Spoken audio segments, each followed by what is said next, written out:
زہری پر واپس اپنا قبضہ حاصل کرنے کے لیے پاکستانی فوج جو ہے وہ دن رات کوشش کر رہی ہے، دن رات۔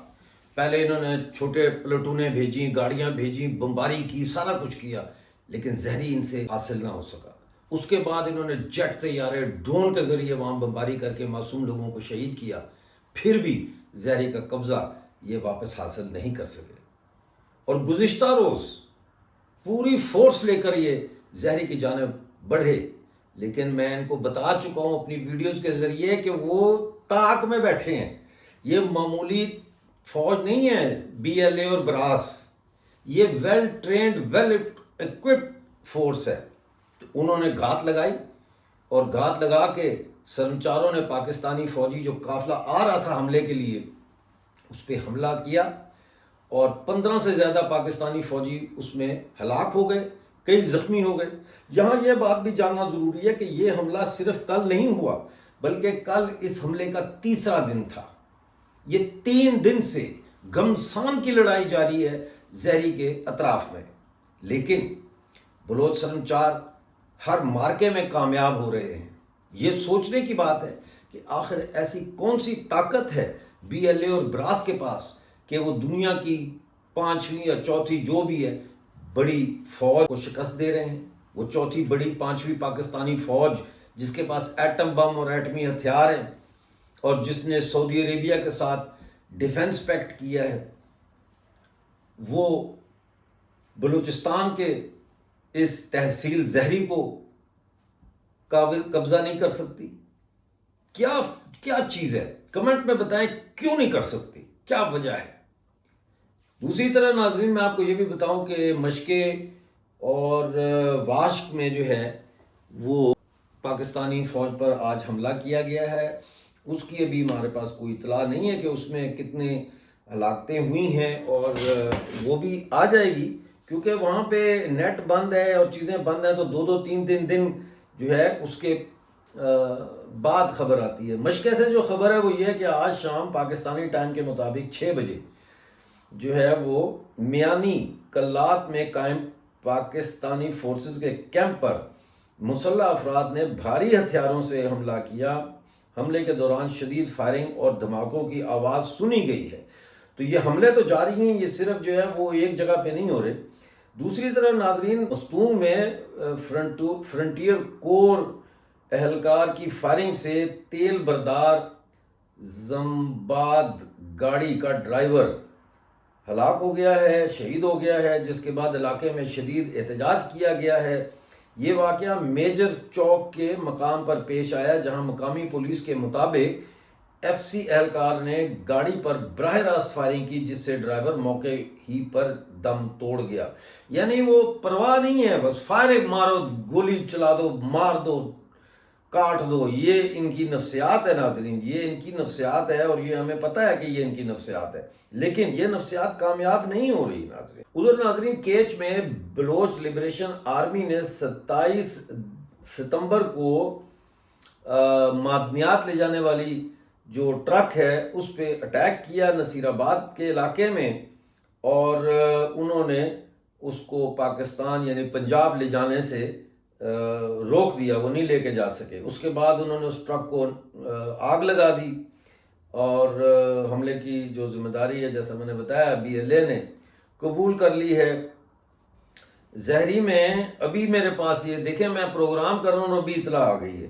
مقامی ذرائع کے مطابق خزدار کی تحصیل زہری کے علاقے انجیرہ میں فورسز یعنی پاکستانی فوج کے قافلے پر حملے کے نتیجے میں کم از کم 17 پاکستانی فورسز اہلکار ہلاک ہوئے۔ سمجھے نا، بلوچ سرمچار گھات لگائے بیٹھے تھے۔ حملے کے نتیجے میں 2 فوجی گاڑیاں مکمل طور پر تباہ ہو گئی ہیں۔ ادھر ناظرین واشک میں پرسوں رات کو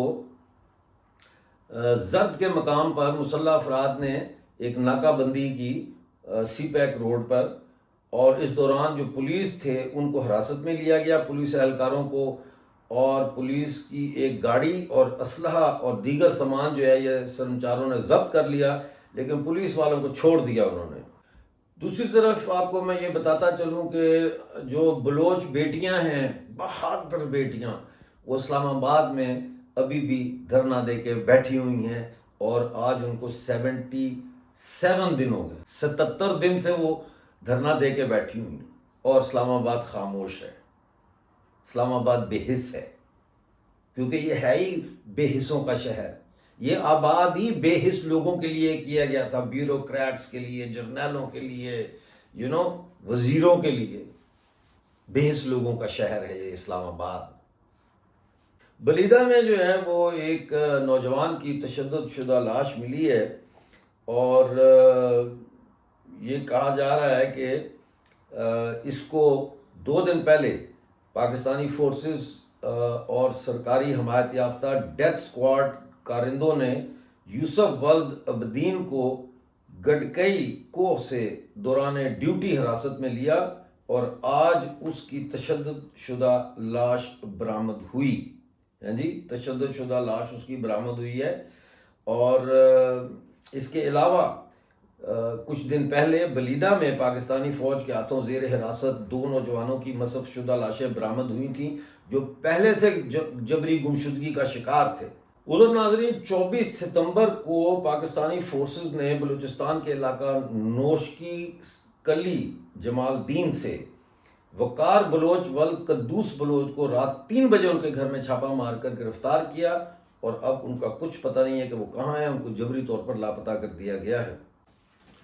یہ کچھ خبریں تھیں جو میں آپ کے ساتھ شیئر کرنا چاہ رہا تھا، اور اس حوالے سے میں یہ بھی عرض کر دوں کہ بلوچستان نے جو بات ثابت کی ہے وہ یہ کی ہے کہ کسی بھی قوم کو آپ بندوق کے ذریعے، ان کے کلچر کو مسخ کرنے کے ذریعے، ان کو مطالعہ پاکستان گول کے پلانے کے ذریعے کسی بھی قوم کا تشخص کبھی بھی ختم نہیں کر سکتے، جب تک کہ وہ قوم خود اپنا تشخص جو ہے وہ ختم کرنے پر جو ہے وہ تیار نہ ہو، یعنی خودکشی کرنے پر تیار نہ ہو۔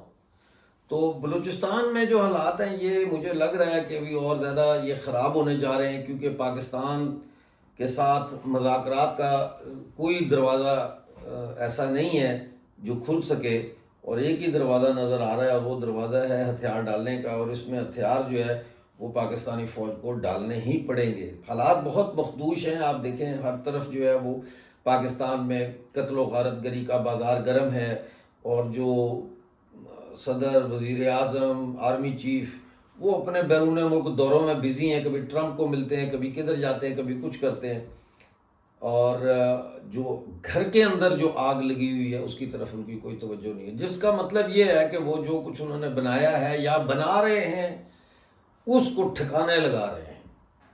یہ دوروں کا تو یہی مقصد ہے۔ آپ اپنی رائے سے ضرور بتائیے گا۔ ملتے ہیں اگلے پروگرام میں، اس وقت تک کے لیے مجھے اجازت دیجیے، اور اپنا بہت سارا خیال رکھیے۔